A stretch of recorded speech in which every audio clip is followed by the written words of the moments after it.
Hello. Happy Thursday, everyone. For anyone who doesn't know me, my name is Lindsey Hall, and I'm an intimacy and empowerment coach. I specialize in all things relationship-based, but particularly I specialize in divorce, dating, co-parenting, anything like that. I'm here to help you deepen an intimacy with yourself and with others, really own your passion, your power, and your pleasure, and live a joyful life that you absolutely love. So I come on every week and I do these tea break chats where I talk about life, whatever's been going on lately, lessons, challenges, just life things, and then I answer your questions. So every week I come on and go, I didn't really plan what I was going to say today, which is kind of the point of these, is they are pretty conversational, off the cuff. They are in fact called a tea break chat, which means we just chat.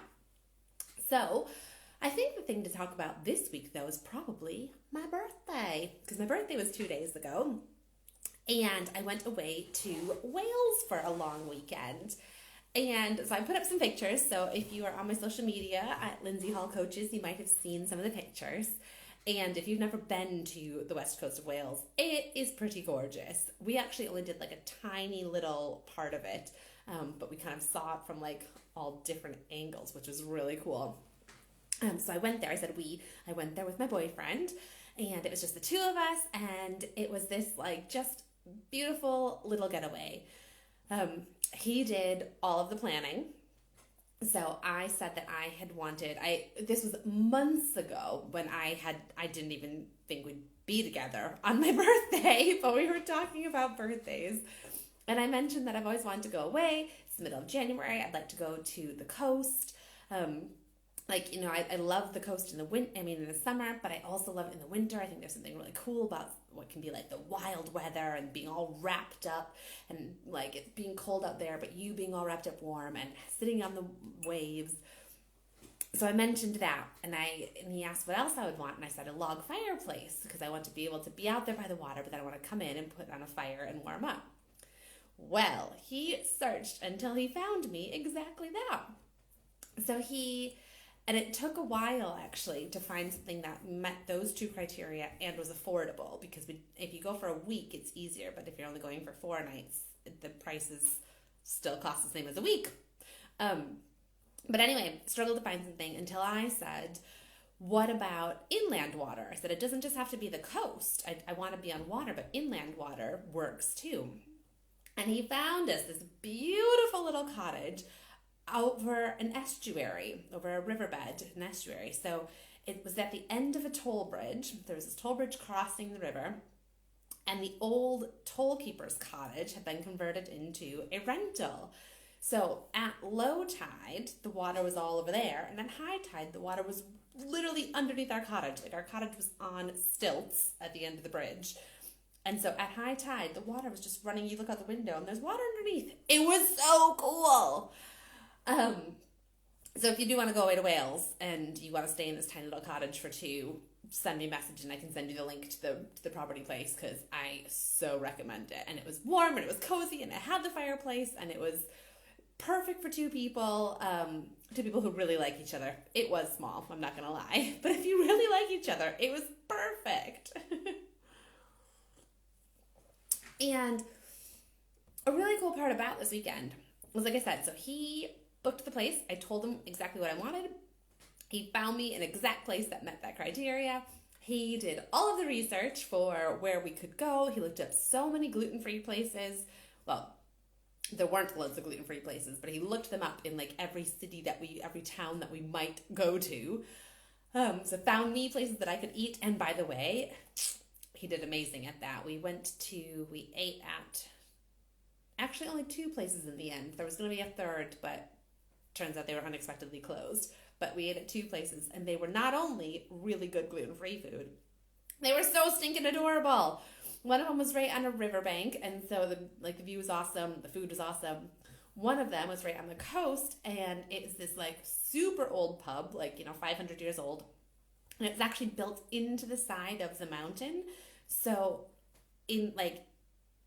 when you walk in from ground level, but the back of it was like up against the mountain, and there was this exposed, that's what I'm looking for, like exposed stone, where the water was running down the mountain and making this little pool. So there was this little cave, natural cave in the back of the pub. It was so adorable. Anyway, he did all that planning. He did all the cooking the rest of the trip. Like, I felt absolutely so taken care of, and it was wonderful. We went on walks every day, like not as long as we do in the summer. In the summer, like, he takes me on big long walks, so we go up big hills. But in the winter, it was pretty cold this weekend, so we couldn't be outside for as long. So kind of 2 hours was I think the first day actually we were probably out for 3 hours the first day, but that was enough for our winter walks. But planned all of those, and it was wonderful. It was also, there were tricky times. So I don't want to ever be the kind to come on and be like, everything's great all the time, and I'm a relationship coach, and so therefore I have the perfect relationship, and I do things wonderful because I'm an intimacy coach.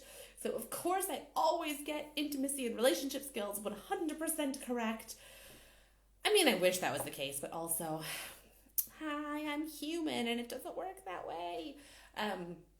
So there were some hard times this weekend too, and it doesn't take away from the overall. It was amazing, because it really was.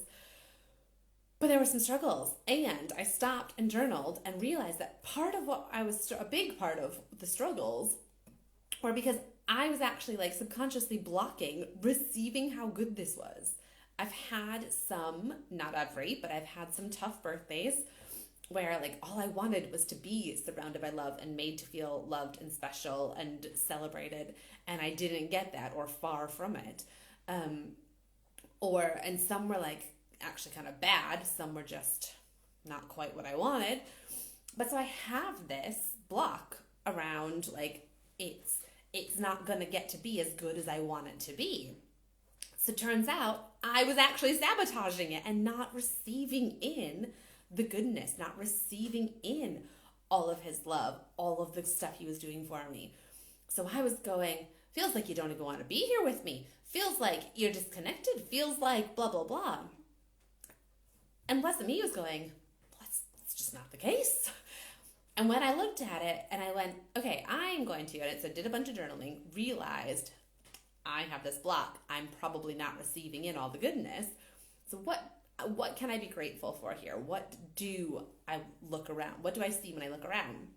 And I started listing out all of the amazing things, a lot of which I just told you, and then more. And I was like, oh, as soon as I start looking at it with that lens, it becomes abundantly clear.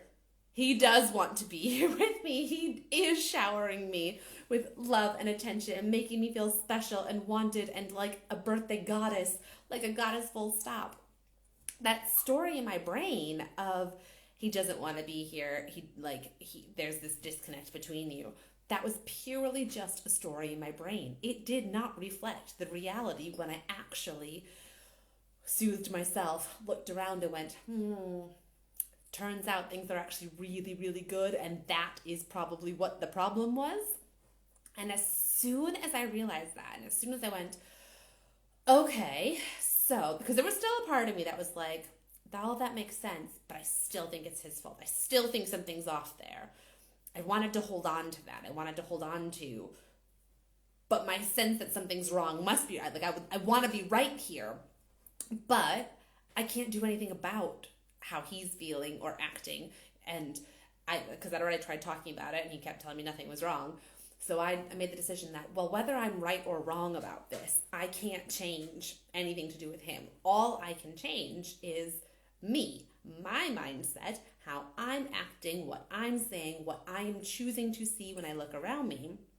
So for an experiment, what if I choose to let all of this goodness in? What if I choose to decide there isn't a disconnect, there isn't anything wrong, that feeling that I'm feeling, what if I just as an experiment, decide to put that aside for now and focus on all the good stuff that is here, because my goodness, is there a lot of good stuff. So if I'll just try this for the evening, you guys, complete 180, like a world of difference. It was immediate. When I got out of the shower, and made that mindset change because I did. So I was journaling, I was crying a lot, decided, let me do a shower to reset. So when I got out of the shower, it was like I said, a complete 180 in the mood between us, in the vibe, in the rest of the evening. Like, it was just suddenly so good. So what that tells me is that this little experiment of mine where I was like, I still think it's his fault, but I'll just pretend that it's mine. Not my fault, but I'll just pretend that if I change my mindset, it'll work. Well, guess what? It did. So that tells me not that that would have been the case every time. You know, it very well could have been that there was stuff going on with him and things would have been different. But in this case, when I chose to open up to receiving, when I chose to really let myself feel the goodness that was around me and stop looking for problems, but instead look for the good stuff, it absolutely worked. It changed things dramatically. The rest of the experience was so much better. Will it work every time? No. Does it definitely work a lot of the time? Yes, it does. So I just want to throw that out there as evidence that you do have a lot of control over things. And if you had tried that experiment and it didn't work, okay, fine. That's more information. You know, that would have been okay too. Be like, okay, well, that's more information. My sense something's wrong here.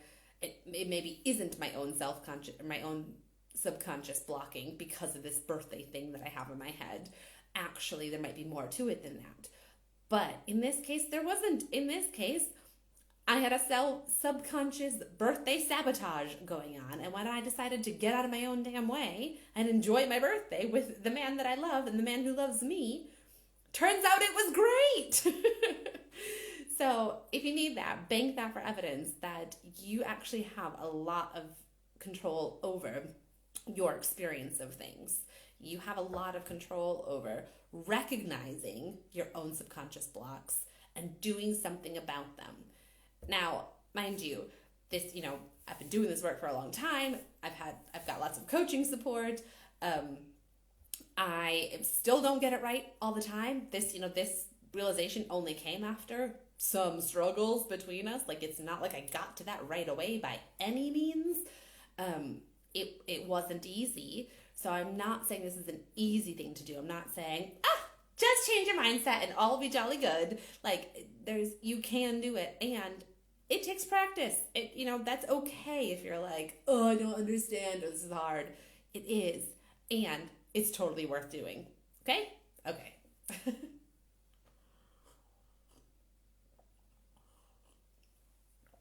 Okay. Then I have 2 questions that I got in today. So the first one I got was, sorry, total mind freeze for a second there. Let me just take a drink and refresh my brain. Okay, the 2 questions I have. The first one was, my husband and I split up 2 years ago. I was the one who asked for the divorce. And now I'm really missing him and possibly regretting my decision. And I'm embarrassed to admit that. Help was the question. So the first thing I want to say is, my love, you do not need to be embarrassed to admit that at all. I hear where you're coming from, and I hear this a lot, actually, that idea that particularly if you were the one to initiate it, but even if you're not, sometimes the other person's the initiator, but for various reasons, you were all in on the divorce idea, and then later you're like, oh, I'm not sure about that. But if you're the initiator, it comes up even more of like, this was my idea and now we don't want it, and did I do the wrong thing, and am I somehow it's embarrassing to admit that I want him back now. And so first of all, I want to say, you don't need to be embarrassed about it. It's actually reasonably common for these feelings to come up, and there is no shame in any of it. What I will say, and this could be a much bigger conversation, but I will say that always, divorces happen for many reasons. It is almost never like one single thing, or there was this one thing that happened and so that was all of it. Like even if we're talking about an affair or cheating or some other big breach in trust, some betrayal, that one thing that might have been the straw that broke the camel's back is very rarely the only thing. There will have been other breakdowns in the marriage, in the relationship that led up to that along the way. There will be other things. It's never just one, at least not in any of my experience so far. I'm always open to being proven, to have other experiences, but so far in my experience, it's never just one thing. So we can get to this point, especially you said you're 2 years out from your divorce, and whether it's 2 years, 5 years, 20 years, as time passes, it can be really easy actually to sort of, our brains do this really helpful and protective thing where we remember the good stuff and we don't remember the bad stuff to the same degree. If you've given birth, you might have experienced this. I know I had this after my first baby. I had this view that I loved being pregnant. I loved giving birth. It was okay. There might have been some bits I didn't love, but mostly I loved it. Then I got pregnant a second time and I was like, oh God, I forgot about this and I forgot about that. And then that part I hate and that part's awful too. And suddenly all of these not so great parts of being pregnant came flooding back to me. But my brain had conveniently just whitewashed those into the background. Because that's a really helpful way to get through life, not thinking about just the pain all the time. So the same thing can happen when we go through a divorce, where over time in particular, we can start to think about the good things, the parts that we love, the memories, the parts about this person that we miss, especially if, but not always, but especially if you aren't in a new relationship or aren't in a secure new relationship, it can be really tempting for our brains to go, oh, but if we could just go back to what we had then, that was good. Hey, Catherine. We can just go back to that. That was good times. And it probably was, because in your marriage, you probably did have lots of good times. But also, there's all the other stuff. There's the reasons that you broke up. And although I do not want you, living in all of that stuff, like I said, our brains are helpful in that they're not here's all the bad stuff constantly, because, ugh. But it can be helpful to go back and go, let me just look at this situation with a clear perspective. Let me look at it kind of objectively. I've had this zoomed out lens now and go, oh, okay, it wasn't just the rose-tinted view that I thought it was. There was all this other stuff too. And what has changed since then?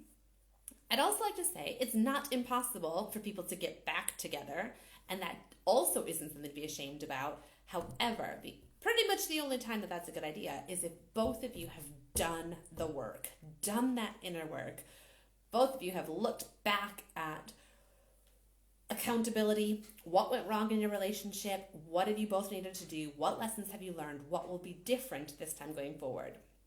It's rare, it's very rare, but it is possible, but only if you are able to look back clearly and objectively and pull out the lessons and make changes, and both of you would have to be able to do that.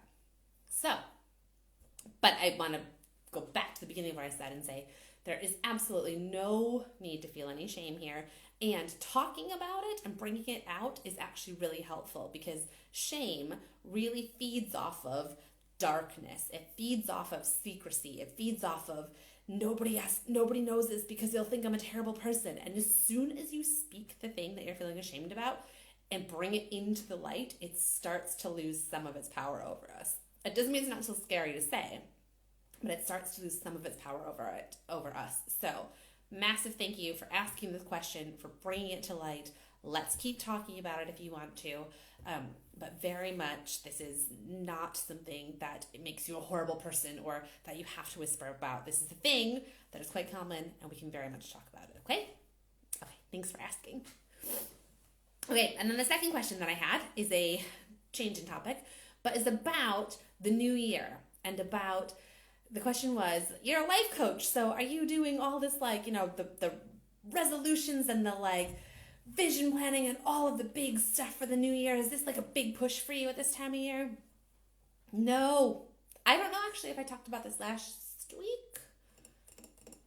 I don't think I did.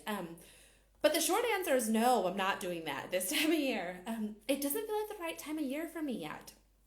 I come out of the Christmas season, I come into January, and I'm not in like, new year, all excited, let's like do all the big stuff. I still want to curl up and hibernate because it's winter, and I want to like, I do get this sort of a burst of energy, and this happens most years at this time, of a clear out energy. So I do feel this out with the old, clear things out. I've done a big clear out of my kids' toys, of our closets.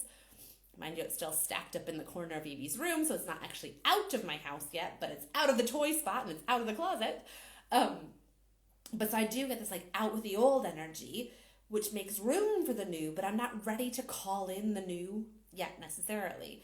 And so although there's like loads going around on the internet of like, calling in the new stuff, bringing it all in, sowing the seeds, and that is all wonderful. And if that is how you are feeling, do it, go with it, roll with it, absolutely. But if you're not feeling that, if like me, you're like, no, it's not time for that yet. I'm still in the darkness and the fertile void, the hiding under the soil to like just, do things in the dark behind the scenes. I will come to the new stuff when it's time for that. That is okay too. I think for me, it tends to be more like February. So here in England, the flowers start to bloom. In fact, I did see the first snowdrops this weekend. Teensy tiny little white flower buds poking up through the grass. Honestly, I didn't even see them first. My boyfriend did. It was such a good spot. I was like, oh, look, well done for pointing that out. So they're starting. Daffodils will start by the end of January usually, which, although this is like my 14th winter in England, it still shocks me every year because in Wisconsin, where I'm from, you're not going to get blooms until like March at least. So that happens way earlier here in England. But anyway, once we start to get the daffodils and once things start to thaw a bit, that's when I tend to move into the, okay, I finally see signs of spring. Now it's what am I going to call in? Not that none of that was in place already. I've just been doing it kind of under the surface, behind the scenes, internally, like preparing, like I said, the fertile void, preparing the soil for what's to come. But I will do more of the, it's the new year, let's get ready, all that come springtime. So, like I said, if that's you, that's totally okay too. The main thing is I really want you to learn how to follow your own body, your own needs, feel your own sense of rhythm throughout the day, throughout the month, throughout the year. We have these inbuilt rhythms within us, and particularly women's cycles are different than men's cycles in that we very much have these, the moon cycles as well. So we have every 28 days the same kind of like a chance for those things, as well as the annual cycle of the year. So start to pay attention to those. Follow your own cycle. Follow what feels good. Rather than making it wrong or wishing you are at a different point in the cycle, lean into where you're at. Meet that moment where you're at. And that will begin to make a big difference rather than fighting against it. So, no New Year's resolution stuff for me. No big dreaming stuff right now. Right now, I am at the cozy up, doing stuff in the background kind of phase. That said, I do still have a free course on my website on Lindsey Hall Coaches. There's up at the top, there's a free ways in option. And I have a class I did, a couple of years ago now, maybe even 3 years ago, called Dare to Dream. And it is all about dreaming big and allowing yourself to bring those dreams in.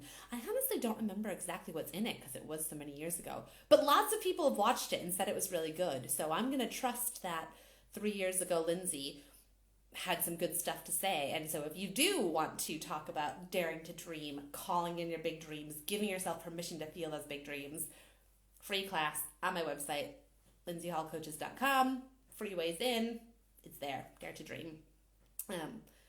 It's probably really awesome. I just don't remember exactly what I said.